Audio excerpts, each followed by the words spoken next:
ভিডিওতে যে গাছটা দেখতে পাচ্ছেন এটা হলো সুগন্ধি পাতার গাছ। আমাদের বাড়িতে এবছরে লাগানো হয়েছে, আমরা মাটিতে লাগিয়েছি। এই গাছটা আপনারা চাইলে টবেও লাগাতে পারেন, তেমন কোনো যত্নের প্রয়োজন হয় না।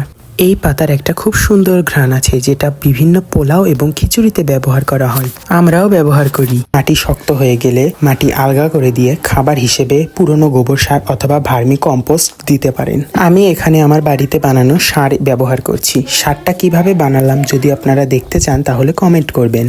এখানে যেই গাছগুলো দেখতে পাচ্ছেন আমি মাত্র একটা লাগিয়েছিলাম, মাত্র 1 মাসেই এতগুলো হয়ে গেছে। গাছের গোড়ায় আগাছা হলে আগাছাগুলো পরিষ্কার করে দেবেন। আমি সবসময় গাছে জৈব সার ব্যবহার করার চেষ্টা করি, আর এই সারগুলো আমি বাড়িতেই বানাই। গাছ লাগানোর প্রথম 3 দিন পর বিকেলে ছত্রাকনাশক স্প্রে করে দেবেন। এর পরের 3 দিন পর শ্যাম্পু এবং হলুদ গুঁড়ো মিশিয়ে একটা স্প্রে তৈরি করে গাছে দিয়ে দেবেন। এতে গাছে পোকা হবে না এবং গাছের পাতা হলুদ হবে না। ভিডিওটি দেখে উপকার হলে চ্যানেলটি সাবস্ক্রাইব করবেন।